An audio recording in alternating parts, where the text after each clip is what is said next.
Muy buenas noches, hermanos. Que Dios me lo bendiga con ustedes en el nombre del Señor Jesucristo. En esta oportunidad vamos a continuar con el discipulado básico o el módulo básico. Este discipulado que estamos llevando ya de varios temas. Estamos en el primer módulo. Amén. Y vamos a continuar con esta lección número 7 que se llama diezmos y ofrendas. Amén. El diezmo en la Biblia. Amén. Vamos a primeramente a orar. Vamos a buscar dirección de parte del Señor. Y hay un texto que te quiero leer que dice, cada uno de como propuso en su corazón, no con tristeza ni por necesidad, porque Dios ama al dador alegre. Amén. Amado Padre, bendito Dios, Señor, te damos gracias en esta noche. Bendice, Padre mío, la vida, Señor, de cada uno de mis hermanos que escucha este video, que lo ve, que está presente, Padre mío, Señor, en la iglesia, Señor, que este tema sea de edificación, que tú nos hables a través, Señor, de tu palabra. En este tema tan importante, Señor, dame sabiduría y entendimiento en el nombre del Padre Santo. Amén. A mis hermanos, vamos a comenzar en el tema, el diezmos y las ofrendas. Amén. Diezmos y las ofrendas. Dice, hermanos, en cuanto al diezmo, es un tema, hermanos, el diezmo el diezmo, hermanos, es un tema muy controversial. Amén. Porque se habla mucho, hermanos, del diezmo como si está vigente para el cristiano el día de hoy. Sabemos, hermanos, que el diezmo, Dios estableció un sistema tributario en el Antiguo Testamento que consistía en dar el 10% de los ingresos o la décima parte que cada persona, hermanos, recibía. Amén. Se consideraba una forma de adorar a Dios, por supuesto que sí, y de apoyar al sacerdocio levítico y a los necesitados del pueblo de Israel. Amén. Hermanos, el diezmo tiene, hermanos, una promulgación en la ley, en el antiguo pacto. Amén. En la ley de Moisés. Amén. Dios, hermanos, exigió y pidió los diezmos al pueblo de Israel.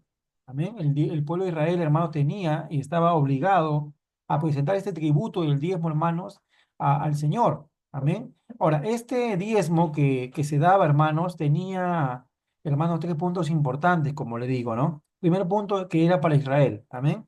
Ahora, sabemos, hermanos, también de que el diezmo, hermanos, vemos antes de la ley. Amén. Lo vemos, hermanos, con Melquisedec, hermanos, que le dio todos los diezmos a Abraham. Y tiene, hermanos, ese trasfondo es un trasfondo antes de la ley. Por eso también es un punto en el cual muchos dicen que el diezmo, hermanos, con ley o sin ley, está vigente. Pero vamos, hermanos, a ver eso, ¿no? En cuanto, hermanos, al punto sobre el diezmo, es que era para Israel en el Antiguo Testamento, amén, daba en la ley de Moisés, en el Antiguo Pacto. Era una obligación el diezmo, amén. El diezmo era un impuesto, un tributario que cada familia, persona tenía que dar el 10%. Era una obligación, estaban obligados los israelitas a dar ese diezmo. Y también, hermanos, algo que muchos ignoran es que había tres clases de diezmo, amén, en el pueblo del Señor. Primero, el primer diezmo era el diezmo del Señor para los levitas, amén, Levítico 27:30. El diezmo que se presentaba, hermanos, consistía o servía, hermanos, para el sustento de los levitas. Los levitas eran los sacerdotes que se encontraban, hermanos, a cargo de los sacrificios, a cargo de todo el culto a Jehová, de todo, hermanos, la parte de los rituales, la parte de los sacrificios. Ellos eran personas dedicadas, hermanos, al 100%, completamente su tiempo, hermanos, a, a- al sacerdocio, hermanos, al pacto, a la administración de todo el culto del Antiguo Testamento. Y como no trabajaban, hermanos, este diezmo servía para poder, hermanos, sustentarlos, amén, para poder sustentar sus necesidades, ya que ellos también tenían familia. El diezmo para las fiestas, amén. En Deuteronomio 12:11 habla de un diezmo, hermanos, de que servía para las diferentes fiestas que tenía Israel, amén. Los panes de la proposición, los sacrificios, la fiesta de los tabernáculos, la fiesta de la Pascua. Ellos tenían, hermanos, entre 5 a 7 fiestas tenían los judíos y tenían que recibir los diezmos para poder llevar a cabo, hermanos, todo el sustento de las fiestas. Amén. Había también el diezmo para los pobres. Este diezmo, hermano, se presentaba cada 3 años, hermano, cada 3 años. Está en Deuteronomio capítulo 14, versículo 28 al 30. Era un diezmo que se presentaba, hermano, cada 3 años, hermanos, para que la gente pobre, hermanos, pudiera, hermanos, comer, pudiera mantenerse, no muera. Entonces, hermanos, esos eran los diezmos que presentaba el pueblo del Señor. Amén. Y como les digo, hermanos, el diezmo viene de la palabra 10, que es la décima parte, hermanos, del 100% de los ingresos de una persona, de una familia que estaba impuesto a Israel. Ahora, ¿el diezmo tendrá vigencia en el día de hoy? ¿El diezmo será vigente para el creyente, para el cristiano, para la iglesia? Si nosotros, hermanos, revisamos la Biblia, la palabra de Dios, eh, el Nuevo Testamento, no hay ningún texto, hermanos, que corrobore que los diezmos se tienen que dar. Cuando alguien cita Mateo 23:23, cuando Jesús habla del diezmo, Jesús se encontraba dentro de un contexto. Amén. Jesús todavía no había muerto. Jesús todavía no había derramado su sangre. Amén. El Señor dijo en el aposento alto, esta es mi sangre. Entonces, todavía no había un derramamiento de sangre. Y Jesús, hermanos, decía que a los fariseos que ellos diezmaban, hermanos, el eneldo, diezmaban el comino, la pimienta, pero que no se acordaban de la justicia. Hay una crítica de parte de Dios, ¿no? Entonces, hermanos, pero eso no es un texto que confirma que el diezmo se mantiene vigente. Amén. Ahora, hay iglesias, hermanos, que siguen diezmando. Hay iglesias que diezman el día de hoy, que diezman, hermanos, para sustentar la obra, para el ministerio, para el pastorado, para la infraestructura, tantas cosas. Pero, hermanos, lo que ocurre, hermanos, es de que el diezmo ha quedado como un principio, ha quedado como un modelo. Todo creyente cristiano, hijo de Dios, que presenta su diezmo, hermanos, voluntariamente, de corazón, con generosidad, no peca. Ha adoptado un principio, un modelo. Amén, pero el diezmo ya no es una obligación. Amén. El diezmo no es una obligación, porque ya ahora, hermanos, estamos en un pacto nuevo, el pacto de la gracia, el pacto de la ley del Espíritu de Dios, que está en Romanos capítulo 8 versículo 2.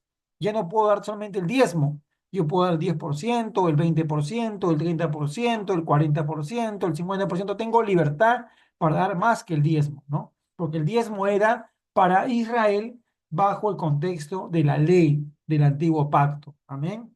Ahora, hay ciertos puntos que tenemos que tener en cuanto a la ofrenda. Amén. Dice, la ofrenda es un acto de gratitud, de corazón del hombre para Dios. El diezmo demostraba obediencia, la ofrenda demuestra gratitud. El Nuevo Testamento enfatiza la ofrenda, un acto de dar voluntario y generoso a la del Señor y a la iglesia. Ahora, punto sobre la ofrenda. Es para la iglesia. Amén. Dice en 2 Corintios, capítulo 9, versículo 2, dice que cada uno dé como propuso en su corazón. No dice sus diezmos, sino sus ofrendas, como propuso en su corazón, porque Dios ama al dador alegre. Eso vimos en el texto, hermanos, anterior. Amén. Vimos en el texto anterior, donde dice, hermanos, aquí en 2 Corintios 9:17 dice, cada uno de como puso en su corazón, no con tristeza ni por necesidad, porque Dios ama al dador alegre. Entonces, hermanos, ya, hermanos, para la iglesia no se le exige los diezmos, sino que se le exige la ofrenda. Amén. La iglesia está llamada a ofrendar. Amén. La iglesia está llamada a sustentar la obra del Señor. La iglesia está llamada a ser generosa con la obra para poder, hermanos, ser bendecida también a la vez.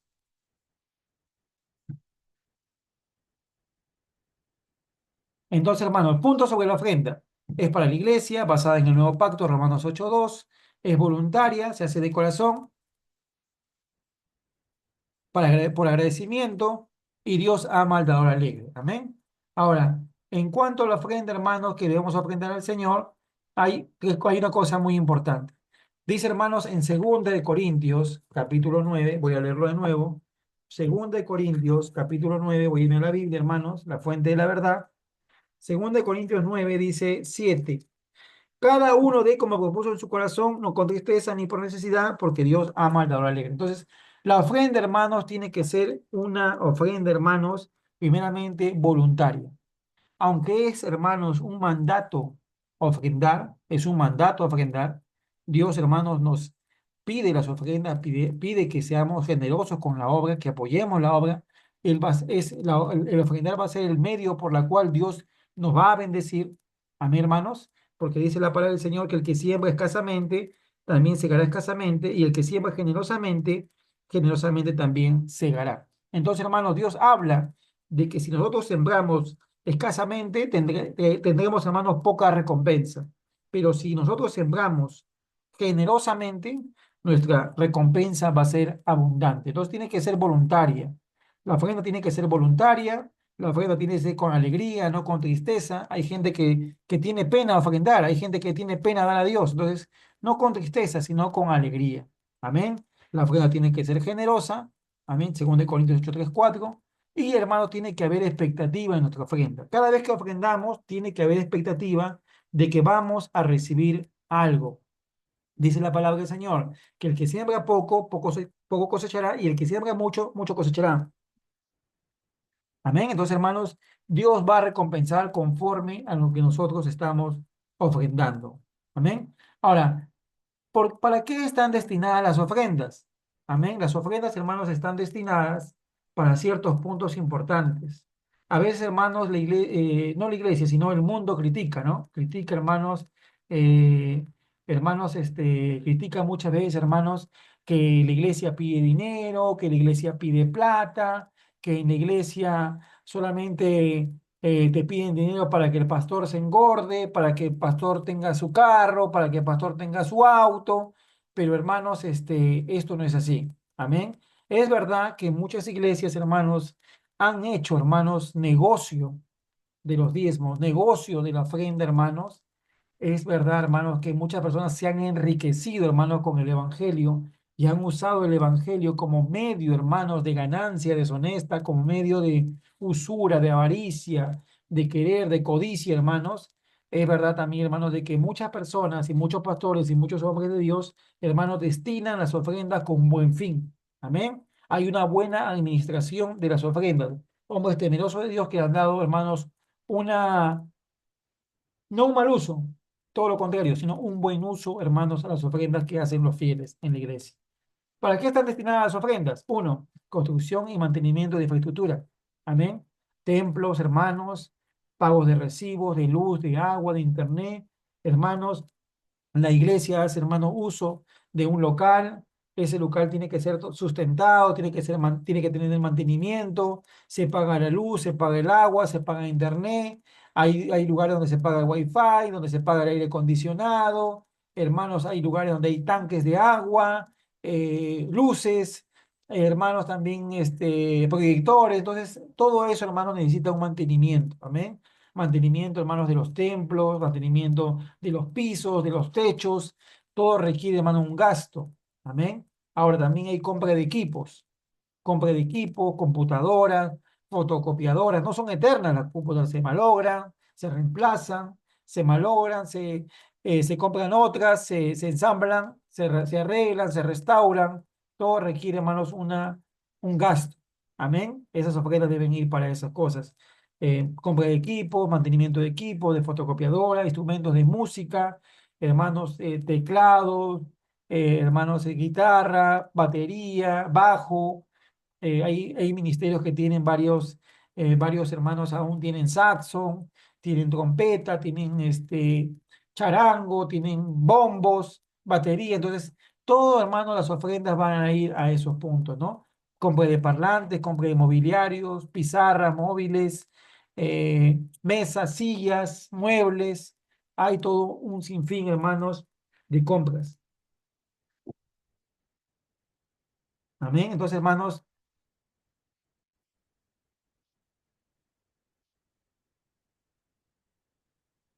hermano, todo tiene una inversión.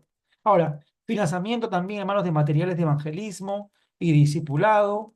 Hermanos, la iglesia tiene que invertir, hermanos, en evangelizar, tiene que invertir en discipular, tiene que invertir en folletos, tiene que invertir en Biblias para los nuevos creyentes, en tratados de evangelismo, en volantes, en libros de estudio, en material para trabajo con niños, con jóvenes en la escuela dominical, compra de sillas, compra de cuadernos, de lapiceros, plumones, crayolas, témperas, todo eso, hermanos, las ofrendas de los hermanos de la iglesia están llamados a cubrir, hermanos, todo el gasto de la obra, todo el gasto, hermanos, que la iglesia está haciendo para poder cumplir la gran comisión. Amén. Trabajar con niños, trabajar con jóvenes.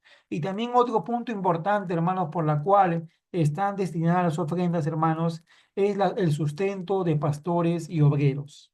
Amén. Las ofrendas están destinadas, hermanos, a sustentar a pastores que se dedican a tiempo completo. amén, a la obra. Hay pastores que no trabajan, hermanos, secularmente, no tienen un trabajo, no tienen un negocio, algunos tienen carrera, profesión, tienen oficio, pero han dejado todas esas cosas, hermanos, para dedicarse al 100% a la obra. Están casados, tienen familia, tienen hijos.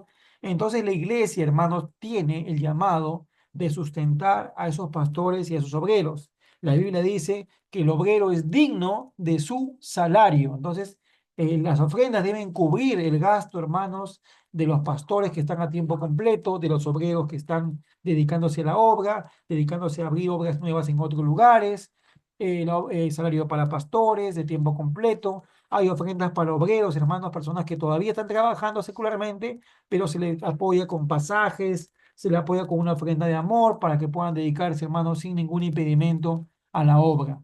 Otro punto importante, hermanos, también de que dentro de la iglesia puede haber misiones y, hermanos, esas personas necesitan, hermanos, recibir sustento de la iglesia. A veces van misioneros a América Latina, van misioneros a Asia, a África, a países lejanos, y esos misioneros están dedicados no a trabajar secularmente, sino a trabajar para la obra, tienen que ser sustentados.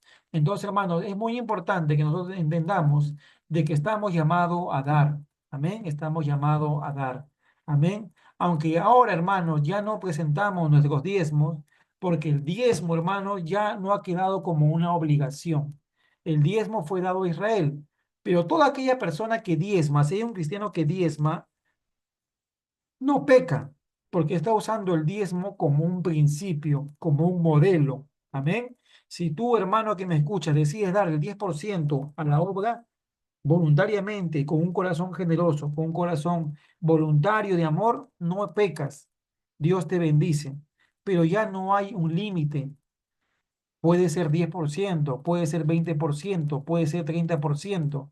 Dice que el que siembra generosamente, generosamente también segará. Entonces, hermanos, el diezmo, como les dije, hermanos, era para Israel. Amén. Era para Israel en el antiguo pacto. Ya, hermanos, no está vigente como una obligación.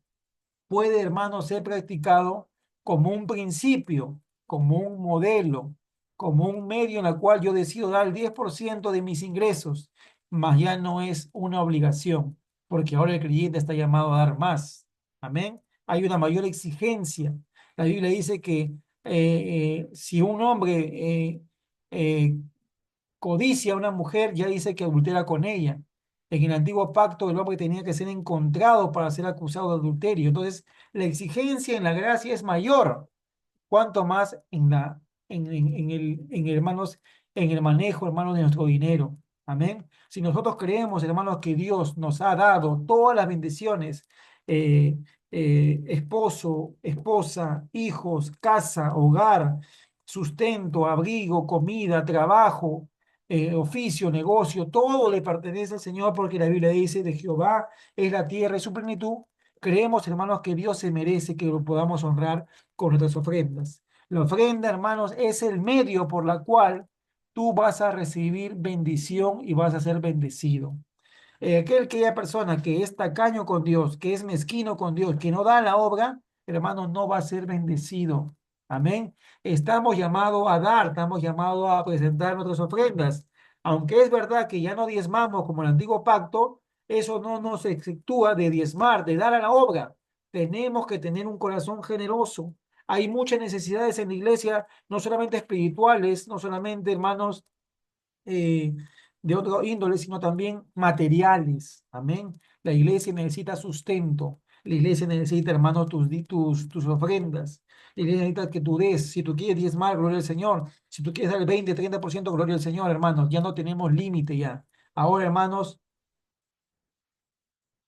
ya no tenemos límite para la obra, sino que podemos dar con generosidad. Entonces, hermano, es el tema, hermano, que hemos tenido el día de hoy en cuanto a los diezmos y las ofrendas para la obra del Señor. Amén. Estaremos llevando, hermanos, en otra oportunidad, otro tema, y estaremos llevando ya el segundo módulo. Que el Señor, hermanos, te bendiga y, hermanos, estamos ahí viéndonos. Bendiciones.